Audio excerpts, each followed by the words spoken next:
Namaskara. Welcome to Crafting Bharat Brand Ki Baat, an industry-first podcast that takes you behind the curtain to meet the people who bring brands to life. And after a super response to the Delhi chapter, we are now in the Silicon Valley of India, Nama Bengaluru. It's a city that's not just known for its startups and innovations, but also for its filter coffee, bene dosa, culture, and of course, the traffic. I'm your host Shubhreet Kaur, a full-time vice president at AdFactors PR, a part-time influencer, and a proud mom to two firecracker daughters, navigating it all. And I'm very excited to have you join me today. In this podcast, we're diving deep into the stories that you don't usually hear. The hustle, the heart, and yes, all those late nights. We've all been there, right? It's about celebrating the creative chaos and the unsung icons behind the brands that inspire, innovate, and shape a narrative. This series is proudly brought to you by NewsReach, India's leading PR tech platform, in association with VC Circle and powered by HT Smartcast. A big thank you to our gifting partner Charles & Co., our mental wellness partner Carabams Group, wardrobe partner Farm Loom, and stylist Rupali for making this chapter extra special.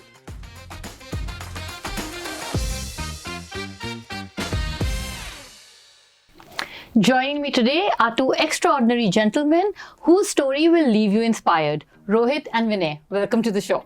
Hey, thanks. Thanks a lot. Keeping in mind the theme and the fact that I come from a journalism and comms background, what our favorite thing is the pitch. And what we'd like you to do is to pitch yourselves to us as your introduction. So, go ahead. Well, about me personally, I come from a typical business family. So, understanding the business and concept is something set in the roots. Moreover, have done masters in finance, which is very important for any business. That's how the deadly combination of sales and finance has come in place. So that's about me, and over to you. Yeah, so I'm Vinay. I typically come from an agriculture background. So my family is into agriculture. So I did my physical sciences in bachelor's and masters in organic chemistry. So I handle sales and operations. So we worked for the previous company for about 8 years. So that's how we know each other. So when did the brainstorming for Cargofirst happen? Because now I'm guessing your agriculture background had something to do with it, and so did your business acumen. So when did the two combine? I would say it's more like a deadly combination, having a product and a business background. But we did meet in one of our previous firm, and it was luckily into agri space, leading two different divisions. We had a lot of interactions, and we understood that no matter what you do as a platform or anything, the key problem of the client, unless it is solved, he is always searching for a new platform. And that is where we picked up here. इतना ही solve करेंगे. We don't want to capture the total market. Just capture only 30%, good enough. If this 30% you capture 5%, you're a double unicorn. That's more than enough. And you guys are also leveraging AI for agriculture. Yes. So, given how farming is in India, how did that thought emerge and how did you bring it to life? So what happens is that coming from an agriculture background, we used to face a lot of losses in whatever we produce. So we were always finding the right trader, right company to sell our products. But the problem was that we were not able to produce enough goods which are at the quality that is the customer requirement was. So we realized that let's start work on this. So in the previous organization as well, we were exporting a lot of goods from India to other countries like Southeast Asian, Dubai, African markets. We realized that again, there was also a problem facing there. So we thought it is because of human intervention. And then we realized that we want to get a replacement to avoid these kind of quality issues. So that is how we came up with an AI, and we started working to do rice. And we are doing right now with AI for rice and other food grains. So, this is very interesting to me because you're pretty much not just trying to digitalize agriculture in India, but also globally as far as trade is concerned. Towards your initial journey, right, when the investments happen and the conceptualization happened, what were some of the very key strategic decisions that led you to, let's say, profitability or growth? What were the main enablers of the same? So one thing what we made sure from all the learnings is, let's build a profitable business. Once a business is built, with that profit, you build the tech or the platform. And once that is there, you build some traction around it, and then you propose to investors. Or else, when the product is not ready, people will ask, okay, where is the product? Where is the tech? If the tech is ready, people will ask, okay, where is the investment? I mean, where is the business? Chicken and egg situation. Exactly. So, having a background, we first are like, okay, just leave all the tech part aside. Let's do proper business.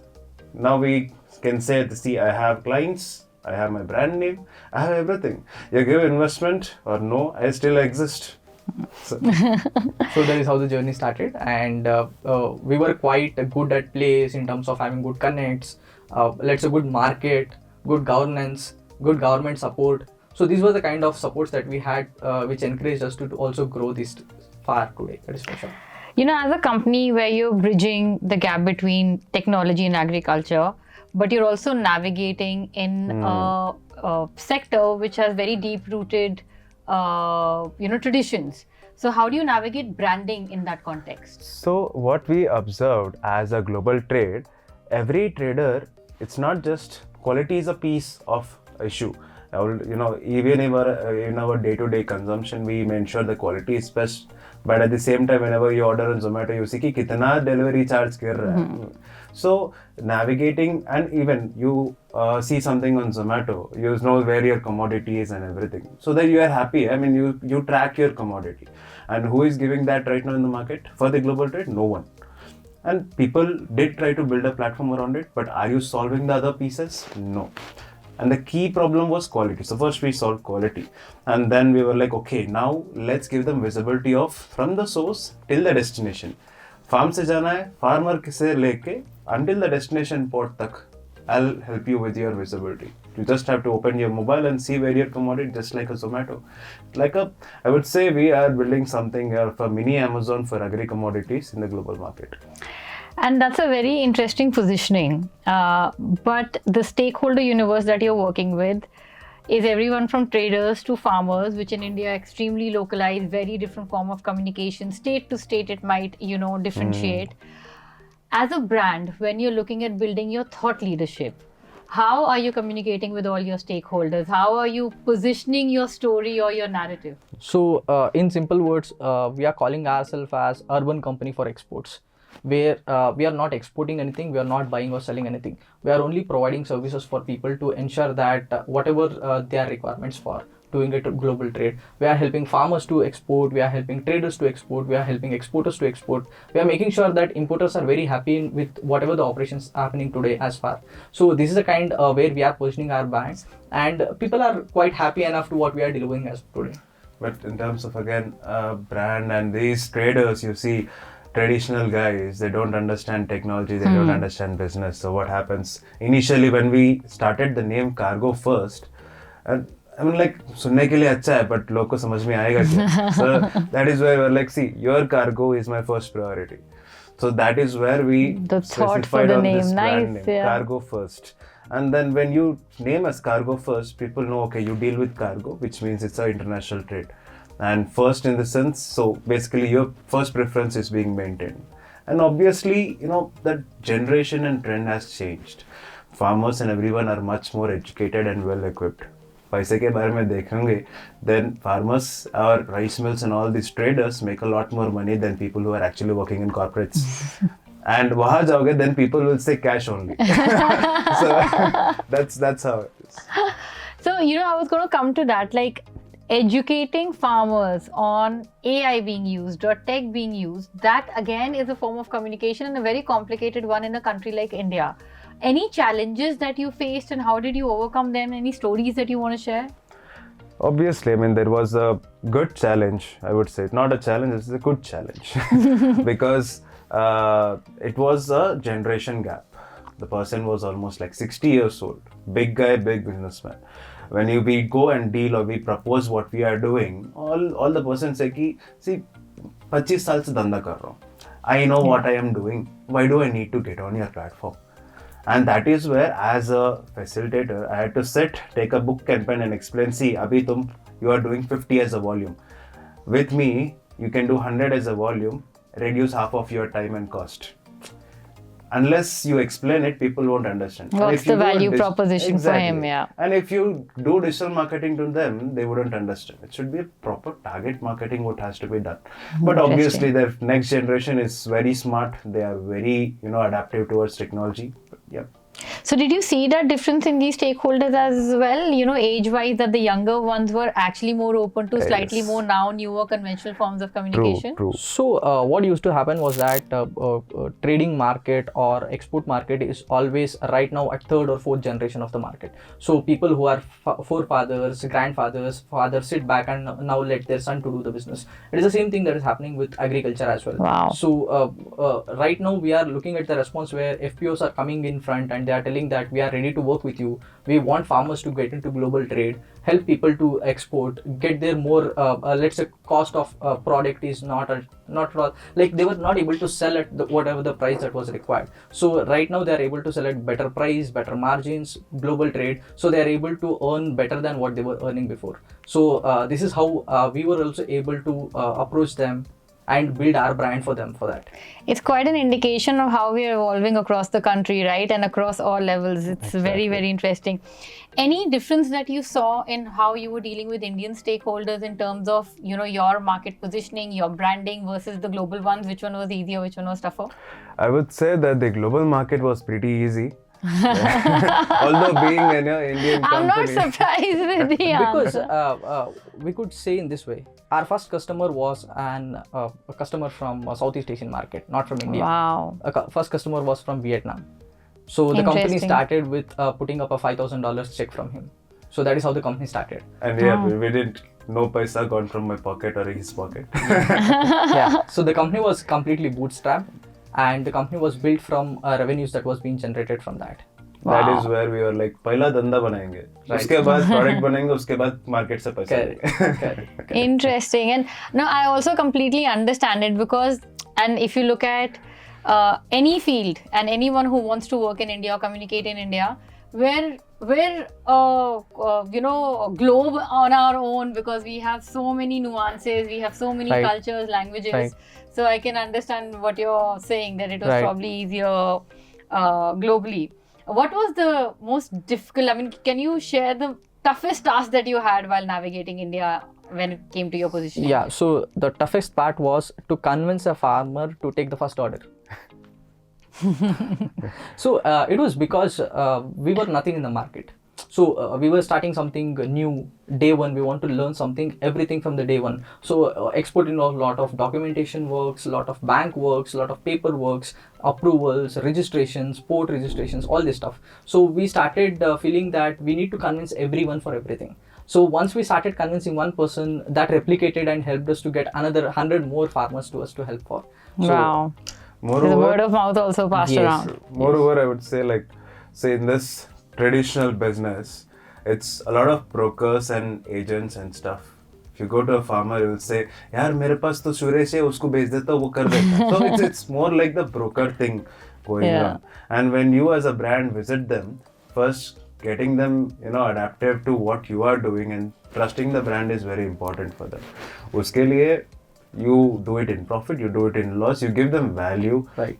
After 5 or 6 consignments, that is when the transition happens. Yeah. In India specifically. Yeah, it's about relationships. At the end of the day, we are The a B2B country that's market is based like on this. relationships. Right. So we're going to come to this segment called the Brand Diaries, and I'm actually now very curious to know even more about you guys, given what you just told me. Now, the Brand Diaries is where we pull back the curtain on the brand and get into the sleepless nights. What were the parts that almost gave you a heart attack? Did a crisis ever happen? How did you resolve that? So be as candid as possible. What's one innovation at Cargofirst that you're particularly proud of? So transitioning of the traditional business to AI-based business, because what we have brought is something which is not there in the market. And it's not कि यार, I'm not a tech guy, but I'm building a tech product. And every investor asks, how are you doing? You're not a tech guy. तो क्या धंधा तो हो रहा है. People are adapting, business is happening. But so one day we just had a thought कि यार, we are so adaptive to technology. My mower is able to identify my face and unlock. Why cannot something identify the commodities and tell you which is good, which is bad? or help anyone to take a trade decision or something. And this is not just India problem, it's a global market. Yeah. So that is a key thing which we spotted, and it took like 2 years to build it. Yeah. Wow. Which 3 emojis would you pick if you had to describe a week in your life of work? So I guess One could be a burning head. yeah. Mine would say the money, the dollar sign. I can see that on the t-shirts also, guys. Yeah, so another thing would be always, let's say in India it is very common saying namaste. Yeah. So that is another thing that we always use. So it's more like namaste, tension mein hai, and paisa kab aayega. We mapped out the entire journey. Yeah. Ever had any of those moments, like where you're talking, it could be to the farmer, trader, whoever it is, and that meeting you're like, just like, I wish I could just walk out. Ye to hoga hi nahi, ye to nahi ho raha mujhse. What were those meetings? So meeting with brokers was something frustrating for sure, because always middleman wants to make sure that he also makes his own money. So we started telling people that we will eliminate, make them feel efficient and all. So conversations with them were very hard to convince them. And moreover, this is not again just with the farmer or a trader. It happens everywhere. Even if it is an investor, many a Right. times you get screwed. And you are like, see, I spent 3 years in this. And you are questioning it. I mean, like 3 years to bekar gaya mera. But again, it's all on, people do say yes, people do say no. Until you give up, it's all on you. If you guys had to throw a party to celebrate Cargofirst success, what would the theme be? It's pretty bad, but we are crazy fans of Wolf of Wall Street movies, so I would not comment on this part, but yeah. But a cruise party for sure. Huh? A cruise party for A sure. cruise party for sure. So what was any hilarious or unexpected moment which you had while working with international clients? Yeah, so the culture. Okay. So, Very keen to answer that one. Go ahead. So we were just in a client's place, and he invited us to his own restaurant. So we were going there, and then they started serving us food. So our Indian dishes are different versus their dishes, right? So they started asking me, what will you eat? So I told I eat chicken. So he got us the chicken, and everyone started serving the food. So there were many kind of animals that were coming on my table, roaming around, but which I couldn't eat. So I realized that, what is chicken? So I asked him, what is chicken? Are you serving hen or what? So he told, no, chicken is duck. Oh my god, I did not know that. Wow. So How have you observed the Indian audience evolving in their consumption of content? And you guys are in a niche sector, you're in B2B. So the standard rules of content consumption that apply to, let's say, a B2C segment don't apply to you. But do you think it has evolved over time? It has definitely, but it is also difficult for sector like us to crack it. We did do a lot of marketing, either posts or reels or videos to capture it. We made a video about the company and we just posted it. Chumma hai, kar de karke dekhe. So let's see whoever sees. And luckily within like a month or so, we got around 36,000 views on Insta, which has only 100 followers. Wow. And I'm like, yeah, how did this happen? Non-marketing background, but I'm like, how did this happen? yeah, so also we realized that people don't want content which is random.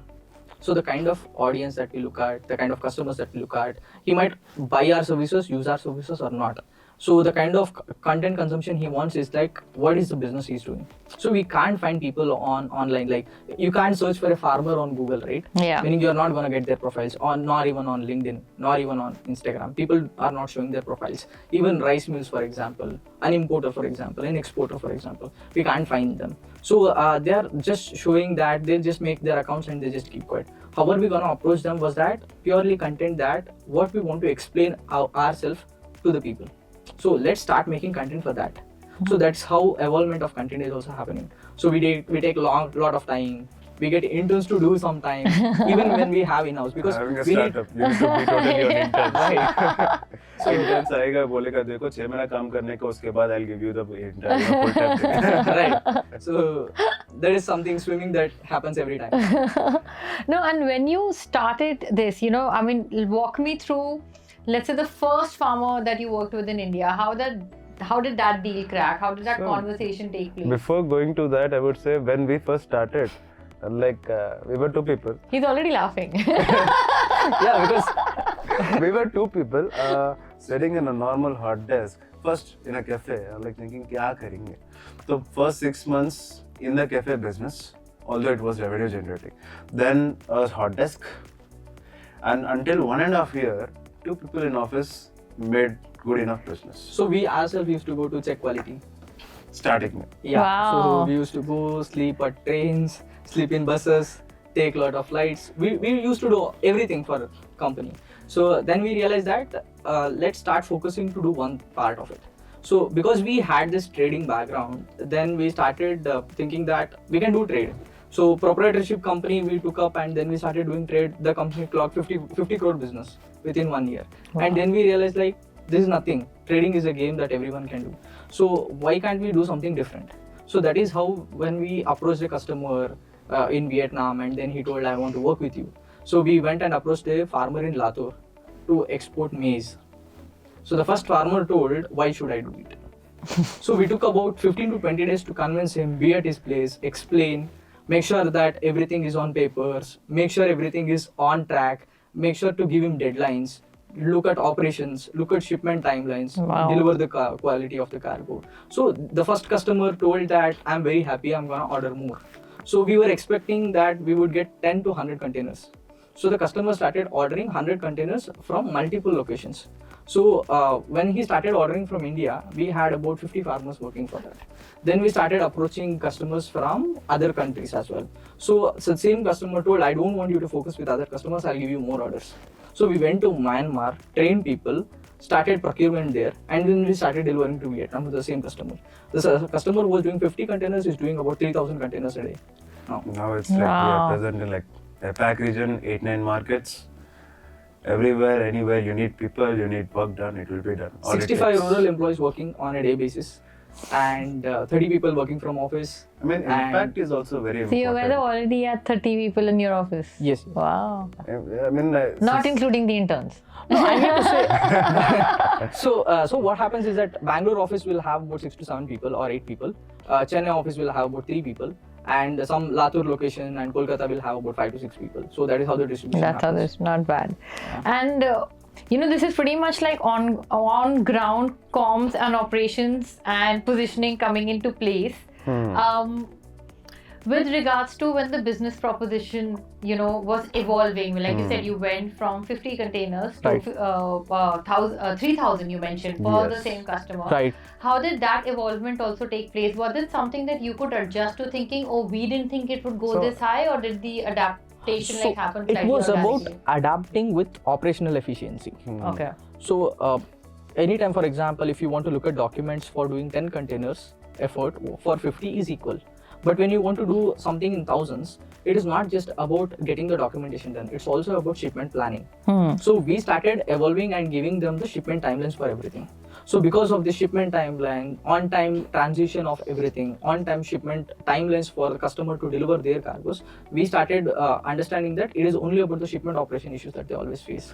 So it's not just about in what service I provide. Right. It's about what services you want. correct. Recently, we went to an international fair, and there was a target client, and we were like, hi, how are you? What do you do? You're like, see, man, I am an exporter and I want to export.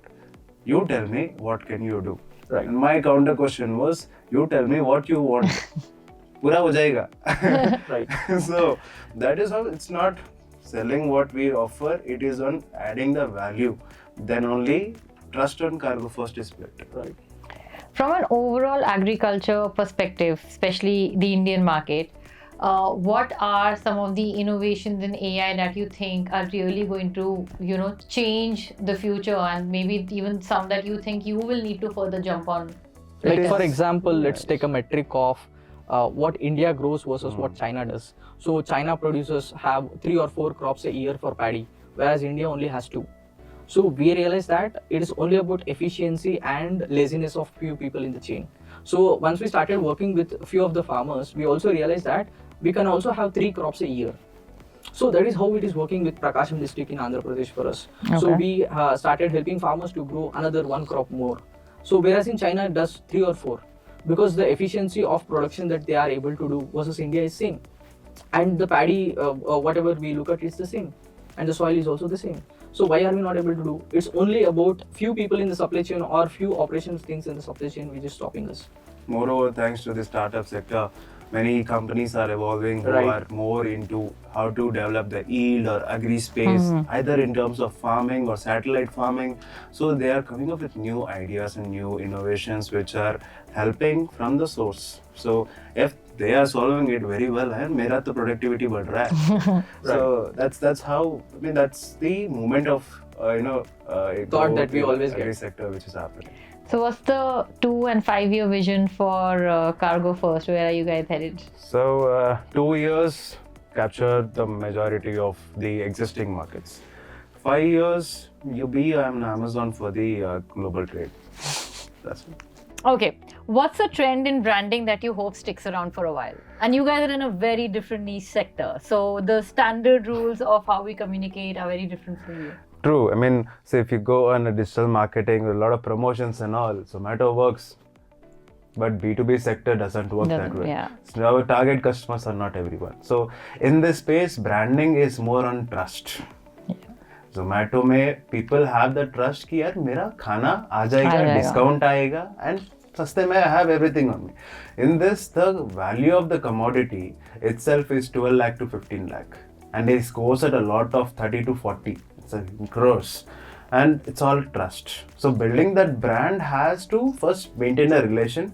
You cannot go directly propose what you're solving. Yeah. You need to first tell ki what are your problems and how can I help. Although it is beyond my scope, I need to add that value to retain the customer. Right. Right. No, I think that's very well put across. And again, it's a B2B comms is such a niche sector. It's not about just communication. It's actually about, like you said, building a relationship and building trust. Right.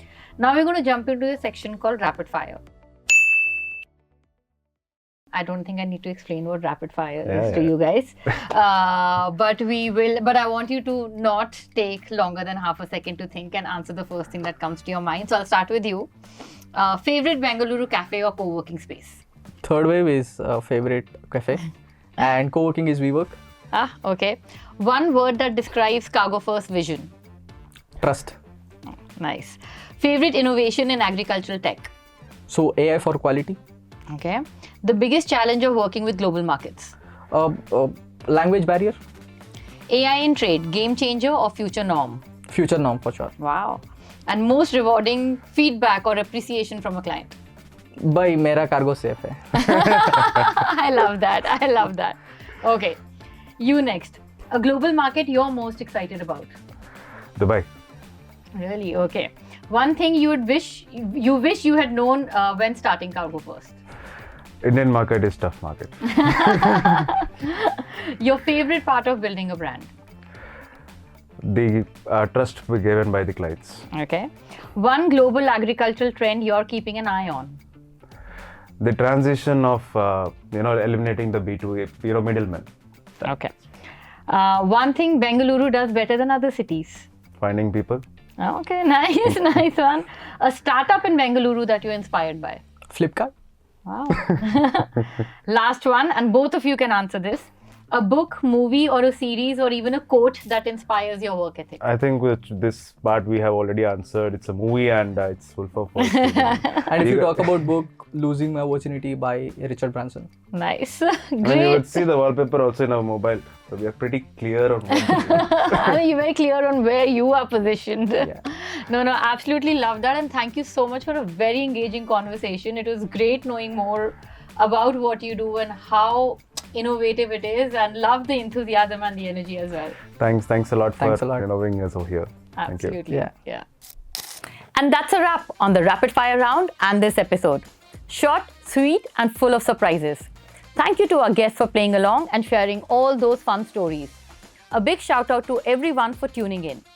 This series is proudly brought to you by NewsReach, India's leading PR tech platform, in association with VC Circle and our production partner, HT Smartcast.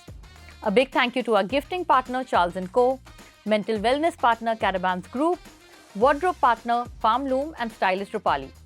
Until next time, stay tuned, Keep crafting those stories, and we'll see you on the next episode.